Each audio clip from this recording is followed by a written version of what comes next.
नमस्कार महाराष्ट्र, कसे आहात? आय होप मस्त आणि मजेत असाल. अगदी काही मोजक्या दिवसावर मोजक्या वेळेवर तुमची परीक्षा आलेली आहे आणि या परीक्षेसाठी अतिशय महत्त्वाचा असलेला व्याकरणाचा भाग, ज्या व्याकरणाच्या वेगवेगळ्या भागांवर वेगवेगळ्या घटकांवर आपण सिरीज सुरू केलेली आहे, त्यातले बरेचसे भाग तुम्ही पाहिलेले आहेत.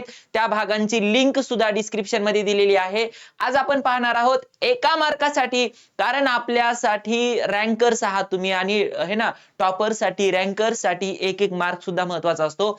समानार्थी शब्द 1 मार्कासाठी विचारला जातो, विरुद्धार्थी शब्द 1 मार्कासाठी विचारला जातो, वाक्प्रचार आणि वाक्यात उपयोग करणं हा घटक आपल्याला 4 मार्कांसाठी विचारला जातो. अशा या सगळ्या घटकांवर आपल्या व्हिडिओ बनवून झालेल्या आहेत.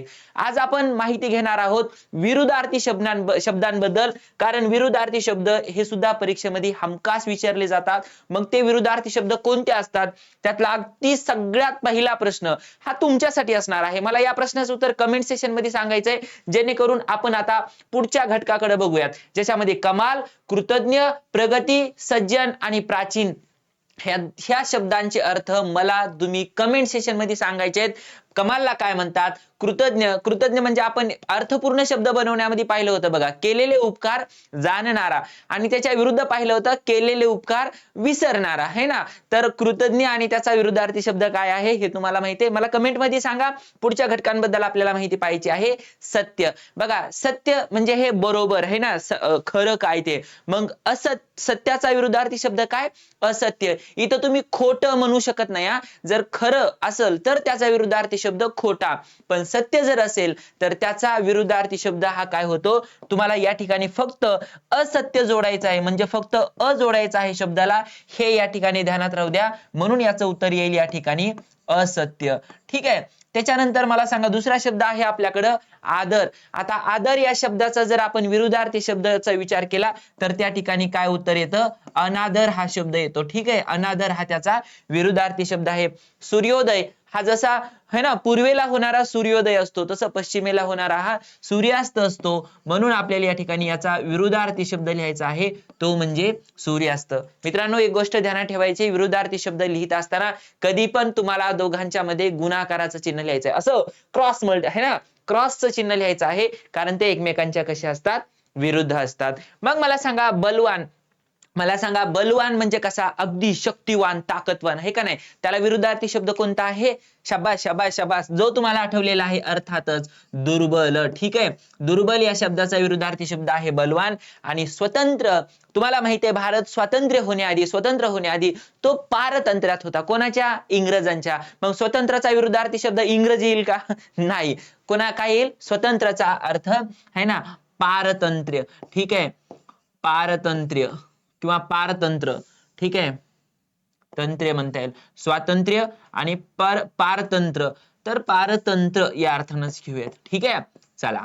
अशा पद्धतीने सोपे सोपे प्रश्न तुम्हाला परीक्षेमध्ये विचारले जातात. या सगळ्या प्रश्नांची तुम्हाला या ठिकाणी हे करायची आहे तयारी. बघा, शत्रू, मित्र, सुगंध, दुर्गंध, उपकार, अपकार, फक्त अ लावाच. ठीक आहे, फायदा, तोटा, उन्नती, अवनती. उन्नती जसं है ना फायदा, तोटा याच्या अर्थानं अवनती, उन्नती आणि अवनती.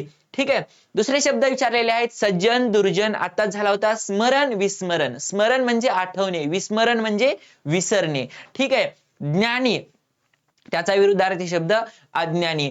आदर, अनादर आता आपल्याला झाले आहे का नाही. आता बघा, अवमान, हा मान या शब्दाचा अवमान होतो, हा शब्द घेऊ नका, अनादर हा शब्दच वापरा. साध्य, असाध्य. स्तुती, ह्याचा विरुद्धार्थी शब्द साहजिकच निंदा. आणि प्रगती म्हणजे प्रगतीचा विरुद्धार्थी शब्द अधोगती. ठीक आहे. स्वतंत्र आता झाला आपल्याला पारतंत्र. उपकारचा अपकार. आस्तिक आणि नास्तिक हे दोन शब्द आपल्याला अर्थपूर्ण किंवा एक शब्द बनवणे या शब्दामध्ये झालेला आहे.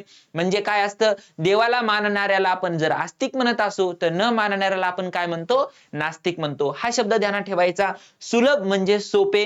आता सोपेचा हे शब्द अवघड, हे का नाही विरुद्धार्थी शब्द, तसं सुलभचा दुर्लभ होतो. आणि या ठिकाणी ग्राहक म्हणजे बघा, आता ग्राहक म्हणजे कोण असतो, घेणारा असतो. मग ग्राहक म्हणजे एखादी वस्तू विकत घेणारा, तसा विकणाऱ्याला आपण काय म्हणतो, विक्रेता. म्हणून ग्राहक आणि विक्रेता हे शब्द सुद्धा या ठिकाणी आपल्याला ध्यानात ठेवायचे. तर हे तर झालेलेच आहेत. बरेचसे शब्द रिपीट होतील, कारण तुम्हाला माहिती आहे परीक्षेत सुद्धा बरेचसे शब्द असे रिपीट झालेले असतात. नफा तोटा आहे, गंभीर आणि अवखळ आहे.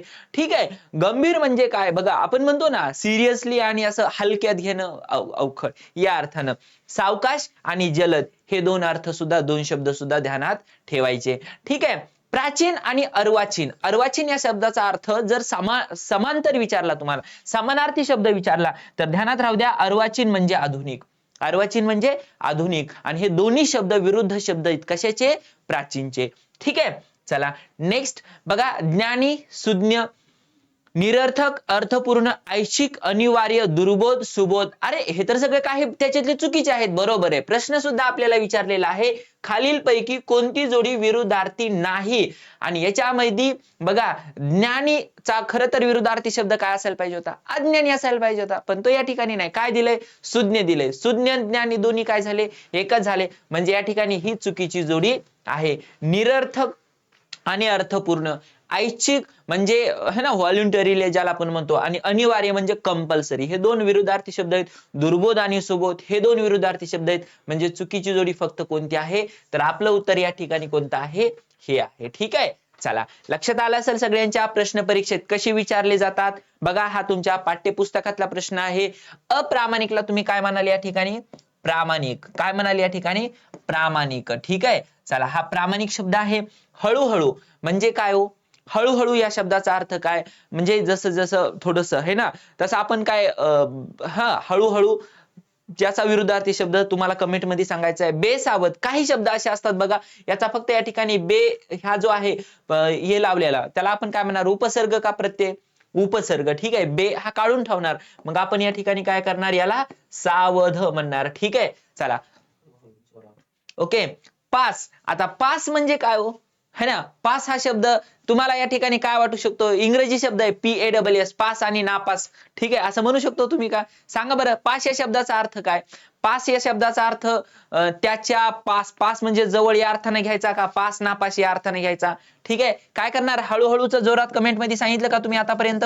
सांगितलं असेल तर मग याचा अर्थ तुमचं उत्तर बरोबर आहे. ठीक आहे, जोरात या अर्थानं. सांगा बरं, पास या शब्दाला तुम्ही मराठी अर्थाने घेणार का इंग्रजी अर्थाने घेणार? ते सुद्धा मला कमेंट मध्ये सांगायचंय. काय सांगाल? थंडी हा शब्द जो आहे, थंडी कशात असते? ठीक आहे, म्हणजे हिवाळ्याची थंडी असते, तशी उन्हाळ्यात काय असते? गरमी असते, मग याला आपण काय करणार? गरमी म्हणणार. ठीक आहे, त्याच्यानंतर चिंचोळा. तुम्हाला माहितीये का ते विंचू तात्या असं माहितीये का? चिंचोळा तब्येत असते काय? चिंचोळ्यासारखा. चिंचोळा म्हणजे कसा? असा. ठीक आहे, असं चिंचोळ्यासारखा तब्येतीचा प्रकार आहे. ठीक आहे, मग त्याला असं है ना भारदस्त किंवा जाडेदार या अर्थानं चिंचोळा या शब्दाचा अर्थ घ्यायचा. शक्यला काय म्हणाल तुम्ही? अशक्य. प्रामाणिकला काय म्हणणार? अप्रामाणिक. है ना. दक्षिणला बघा, हे जरी दिशेचं नाव असलं तरी दिशाला सुद्धा एक विरुद्ध दिशा असते. पूर्व, पश्चिम, दक्षिण, उत्तर अशा अर्थानं तुम्ही सांगायचं. दक्षिणला काय म्हणणार तुम्ही? उत्तर. खरेदीला म्हणणार विक्री, आणि अशक्तला काय म्हणणार? सशक्त. आता शब्द झाला होता आपल्याला बलवान आणि दुर्बल, हे जसे दोन वेगवेगळे घटक आहेत, तसे अशक्तला तुम्ही काय म्हणाल? सशक्त. ठीक आहे, तर अशा पद्धतीने हे शब्द होते विरुद्धार्थी शब्द.